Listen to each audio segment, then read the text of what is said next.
that's basically how you interpret frame data.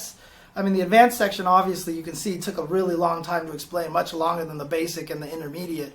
But that's because this is all what Street Fighter really is. And it gets a lot more complex after a while, because obviously there's moves that can be canceled. Like you saw Bison stand fierce was -6, right? But he can cancel the stand fierce into a scissor kick. So he can turn that -6 into a -2 if he does fierce in the roundhouse scissor kick, right? You can do something in between. It's not a true block string, but if you respected him too much and you block standing fierce in the roundhouse scissor kick, he's -2. It's still your turn, but it's not as good as it would have been had he just done standing fierce, because then he would have been -6. But again, now you're thinking, oh my god, you just added cancels into this. This is so complicated. Really, again, it's about the last move that you blocked and understanding if it's your turn and it's not, or if it's not your turn. So when you have trouble beating a character, like if Armika gets in on you and starts blowing you up, go to her frame data section, look for the -1s and look for the -2s, because that's what good players are going to attack you with. They're not going to throw out these -6 moves willy-nilly because they know they can get punished. So they're going to throw out most of these moves that are -2-ish, -3-ish at ranges where it can't be punished. But as soon as you memorize which moves of those they are, you don't care about the numbers anymore. You just know now it's your turn when you block those moves. So yes, you do have to know the opponent's character's moves very well to know when it's your turn and when it's their turn. But after a while, you just get used to that move. So I was able to do a little bit better against Karen's because after I blocked the low strong, I wouldn't touch a button anymore. I just wouldn't do anything because I knew I had to respect her turn. And a lot of the Karens would just do low strong, stand strong because they went for that frame trap every single time. So I'd block those 2 moves, it would push me far away, I would just backdash and get out of there. You know, because the distance now turns her +1 into, you know, more safe, that I have more freedom to move. I can disrespect her turn a little bit more by getting away.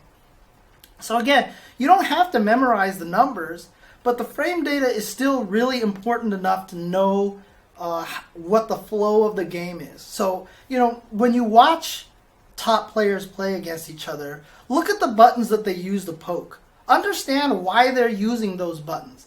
Look at the buttons that the top players block when they start to counterattack, and start understanding why those are the moves that they're trying to counterattack. This is what Street Fighter is. This is largely what Street Fighter is, and in Street Fighter 5, I'm just going to say this, it's more important than ever. I actually feel like it's more important than ever. And a large part of that really comes from the fact that your normal moves, so a lot of people hated one-frame links. One thing that I've kind of ignored here is everything that I've been talking about, like Karen low strong, stand strong, has been frame perfect, right? I've talked about low strong, stand strong. If it's frame perfect, then she has that 3-frame hole that she's left for you to touch a button and die, right?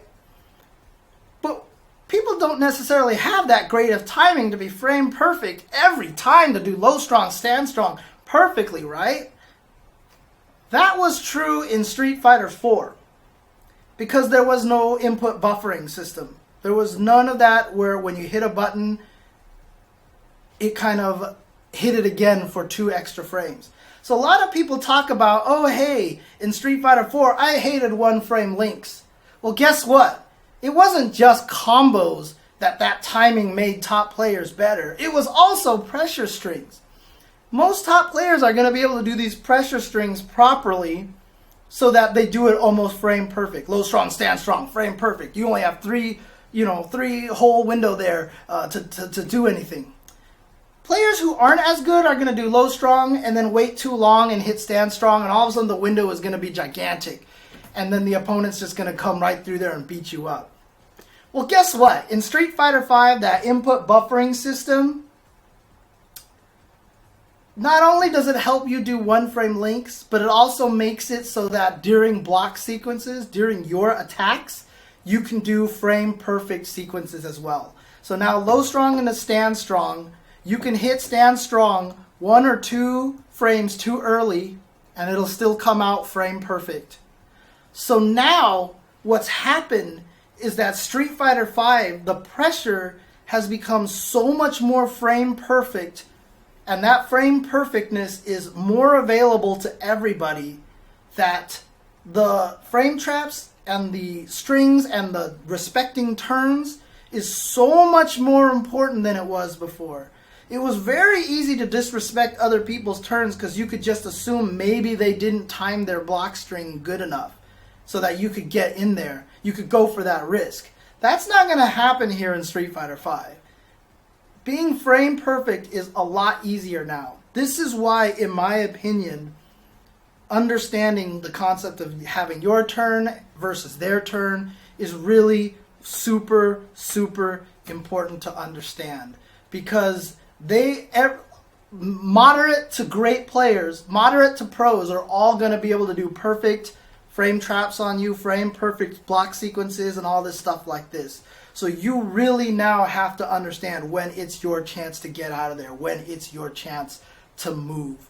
And that's why I feel like this is such an important concept in Street Fighter V.